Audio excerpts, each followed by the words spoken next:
Assalamualaikum warahmatullahi wabarakatuh.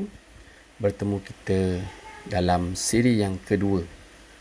Tips ikhtiar untuk mendapatkan anak. Dan jantina lelaki dan perempuan. Saya teruskan daripada video yang pertama dulu. Saya dah bagi tahu dapatan pertama saya daripada ayat Al-Quran. Banyak sebenarnya ayat Al-Quran yang menerangkan tentang proses kejadian manusia ni. Tapi saya ambil satu yang dibincangkan daripada surah Abasa ayat 19. Min nutfatin khalaqahu. Daripada air mani manusia itu diciptakan. Yang bermaksud yang difokuskan sekarang ni adalah lelaki. Yang menentukan jantina anak adalah lelaki, sebab lelaki ini dari segi kajian sainsnya yang saya jumpa, lelaki ini dibawa oleh kromosom XY, sperma XY, Roy. Manakala jantina perempuan pula dibawa oleh kromosom XX. Dan ovum yang ada pada wanita itu yang sedia adanya adalah kromosom XX. Jadi apabila kromosom XY ini bertemu dengan ovum, iaitu kromosom XX, akan menghasilkan anak lelaki. Dan jika yang bertemu dengan ovum itu adalah kromosom XX, kromosom ramlah ni, dia akan jadi anak perempuan lah. Jadi yang nak dibincangkan di sini, bagaimana kita nak menentukan siapa yang akan berjumpa dengan kromosom XX yang ada pada ovum tersebut. Macam mana kita nak tentukan Roy ataupun si ramlah? Kat sini ada dua nak dibincangkan. Yang pertama perkara kromosom yang mana. Kedua, bila penentuan waktu subuh ovum.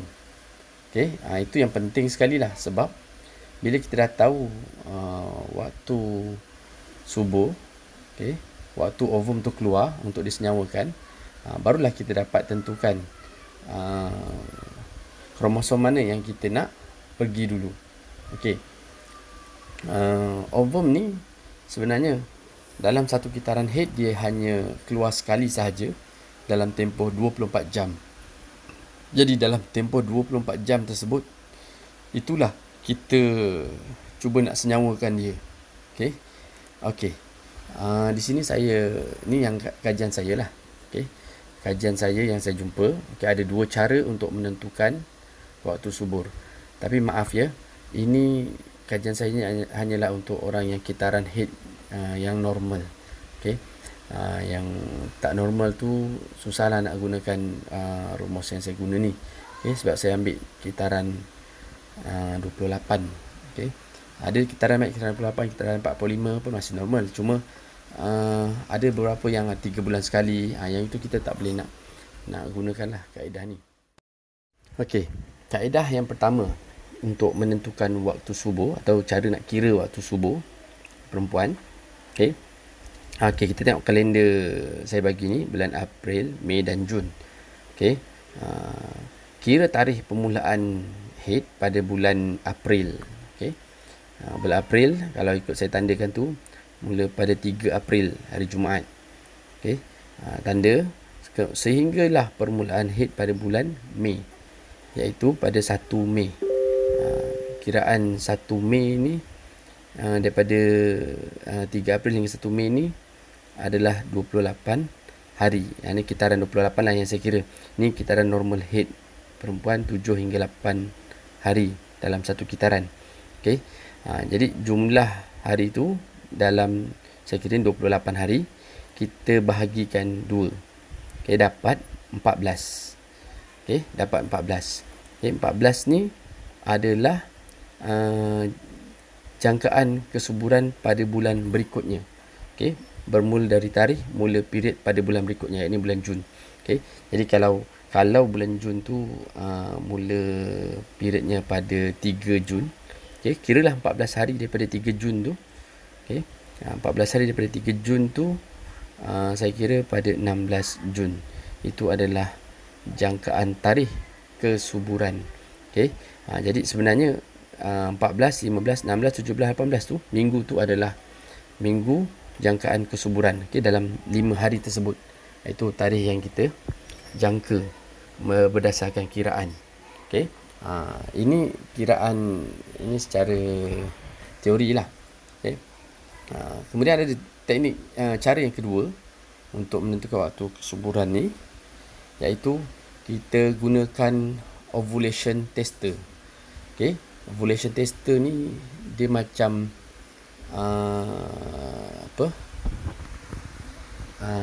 pregnant test.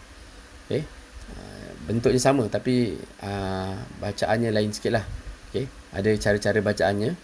Okey, alat ni boleh beli dekat Watson ataupun online pun ada, Lazada dan sebagainya. Okey, kita beli satu pack yang banyak lah, biasa dalam 10, yang dijual sekarang 10 set. Okey, harga RM139.50 dekat Watson. Kat Lazada boleh kurang lagi lah harga. Okey, cuma kadang-kadang barangnya daripada negara China, kita tak pasti dia punya kualitinya lah. Okey, tapi kalau kat Watson boleh pergi sendiri cari. Kita beli alat ni banyak sebab kita akan gunakan alat ni sepanjang minggu kesuburan. Okey, macam saya bagi tahu tadi, waktu jangkaan subuh kita 14, 15, 16, 17 dan 18. Okey, 5 hari. Okey, sebenarnya kita dah boleh bermula daripada habis period, kita dah boleh mula gunakan alat tersebut untuk mengesan hari kesuburan isteri.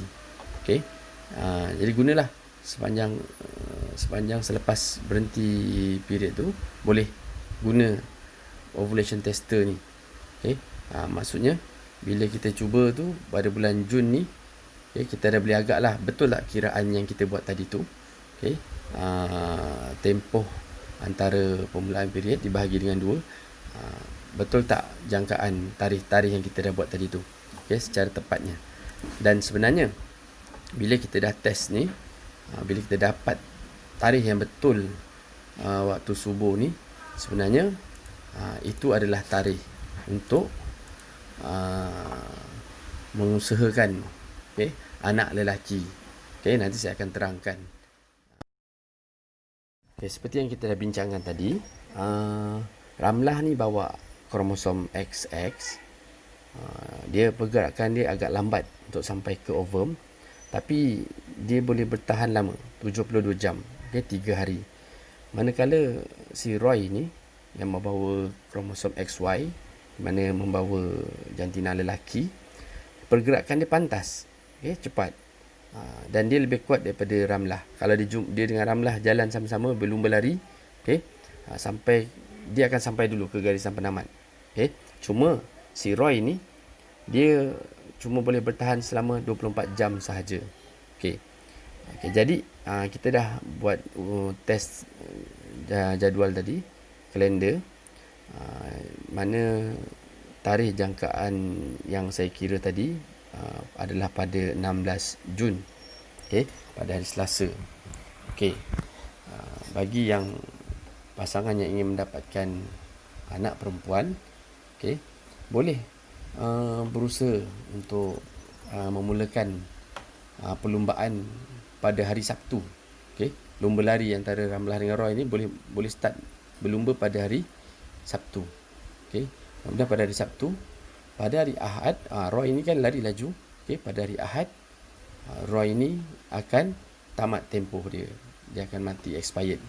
Okay, hari Isnin hari Ahad ni last lah dia hidup. Lepas tu hari Isnin dah mati, dan sampai hari Selasa dia pun dah tak ada. Okay, yang tinggal hanyalah si Ramlah yang berlari-lari anak ni.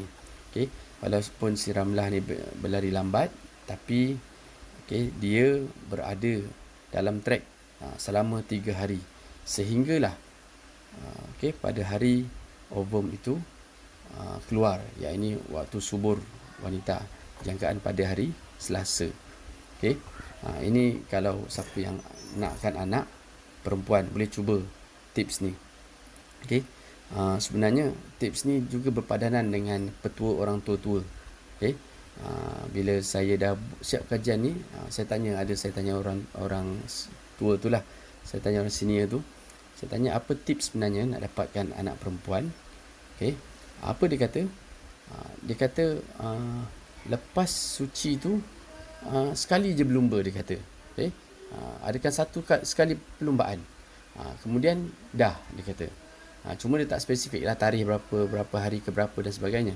Cuma dia kata sekali je berlumba. Tengok siapa yang sampai dulu. Okey.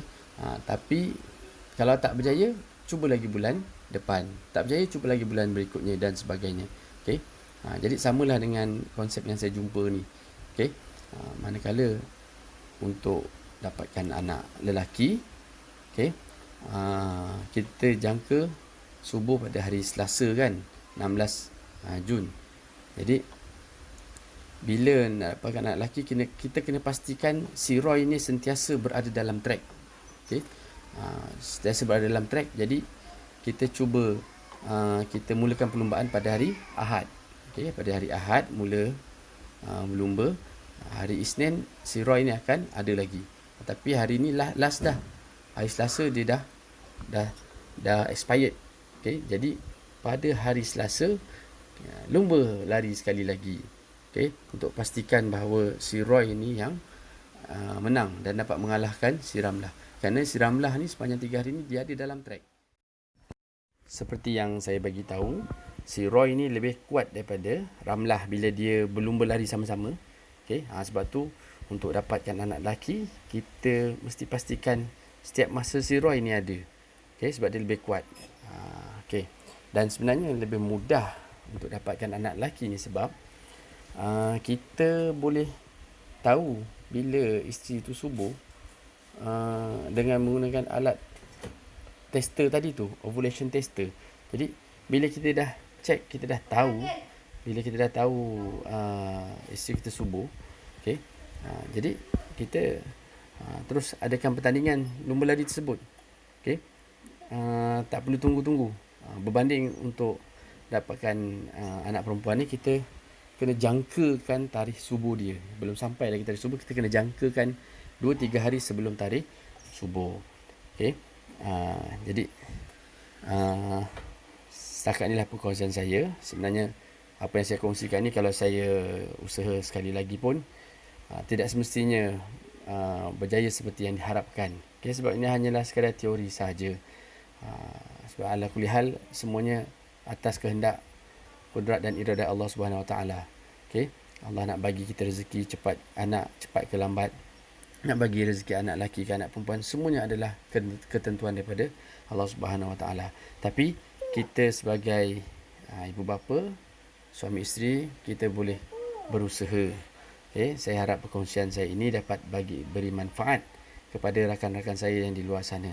Okay, saya doakan semoga urusan anda semua dipermudahkan. Sekian, Assalamualaikum warahmatullahi wabarakatuh.